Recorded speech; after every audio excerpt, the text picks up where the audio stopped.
Es un tema en el que seguiremos insistiendo. ¿Puede Venezuela desconocer su deuda?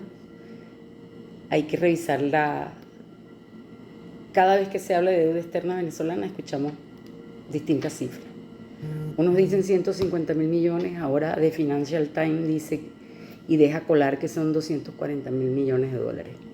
Pero casi nadie hace la pregunta más importante. ¿Esa deuda realmente vale eso?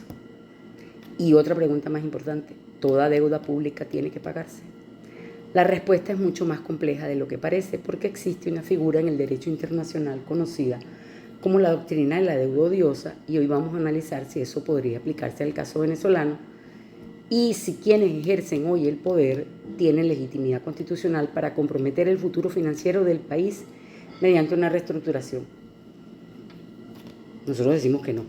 Es una deuda, ahora vamos a explicar qué es una deuda odiosa. La doctrina de la deuda odiosa fue formulada por el jurista Alexander Sack en 1927.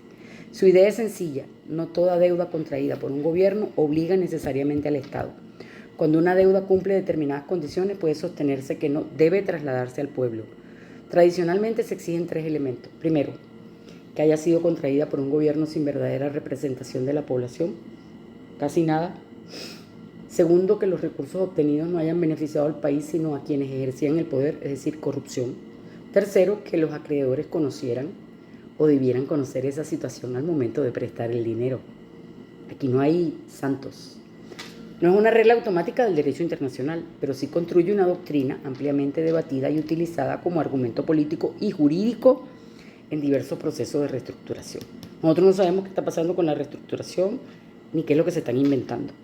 ¿Puede invocar la Venezuela? Aquí comienza el debate. Miguel Rodríguez, quien dirigió una de las más célebres reestructuraciones de la deuda venezolana durante el Plan Brady, sostiene que el error sería aceptar como válida la cifra que hoy reclaman algunos acreedores.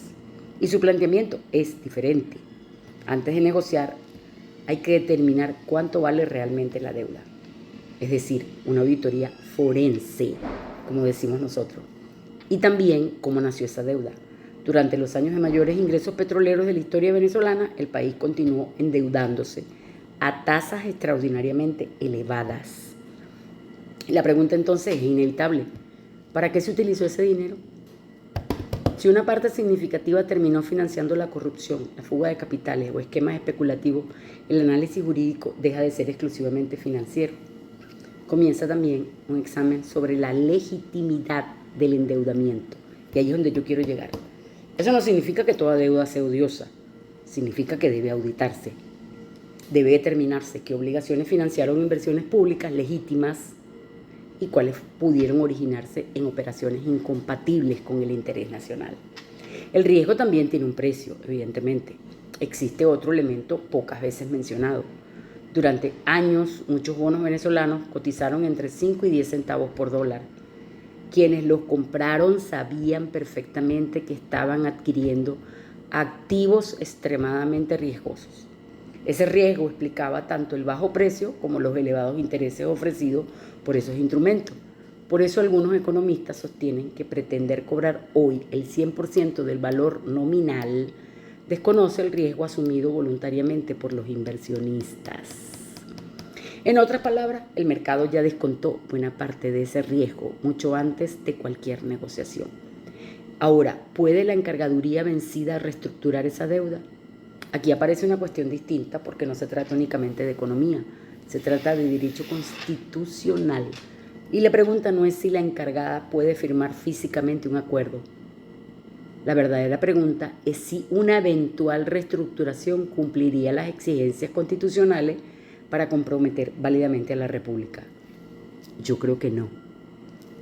Porque la Constitución venezolana establece controles específicos sobre el endeudamiento público y sobre determinados contratos de interés nacional. Además, cualquier proceso de reestructuración tendría que examinarse a la luz de la legitimidad de los órganos que intervienen, de las competencias constitucionales aplicables y del marco jurídico que rige cada emisión de deuda. Por eso, una futura administración podría revisar si determinadas operaciones respetaron la Constitución y si se cumplieron todos los requisitos exigidos para obligar válidamente al Estado venezolano. Ese análisis no depende únicamente de quién firme.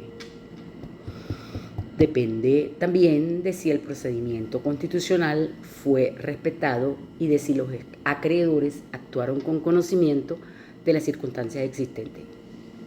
En conclusión, la discusión sobre la deuda venezolana no comienza preguntando cuánto debemos, comienza preguntando cuánto de esa deuda fue válidamente contraído, cuánto benefició realmente al país, cuánto vale hoy desde el punto de vista económico y cuánto puede exigirse jurídicamente. La doctrina de la deuda odiosa no constituye una fórmula mágica para desconocer todas las obligaciones de un Estado, pero sí recuerda un principio fundamental. La legalidad de una deuda no depende únicamente de la existencia de un contrato. También depende de su origen, su finalidad, del respeto al orden constitucional, de la buena fe de quienes participaron en su operación y de la validez y legitimidad de quien firma el contrato. Por eso, la primera negociación que necesita Venezuela no es con acreedores, sino consigo misma, porque antes de decidir cuánto debe pagar, tendrá que responder una pregunta mucho más importante. ¿Qué parte de esa deuda pertenece realmente a la República y cuál terminó beneficiando únicamente a quienes administraron el poder? Esa es la pregunta. ¿Dónde están los reales? Por eso exigimos auditoría forense. Ya. No puede seguirse reestructurando la deuda y mucho menos con autoridades que no tienen legitimidad de origen. Eso lo tienen que saber los acreedores. Ellos no son gafos, ni tampoco sus abogados son brutos. Solo que como ven al país en las condiciones en que está, pretenden aprovecharse. Pues están equivocados porque hay venezolanos que estamos muy pendientes de este tema y lo vamos a seguir denunciando. Saludos.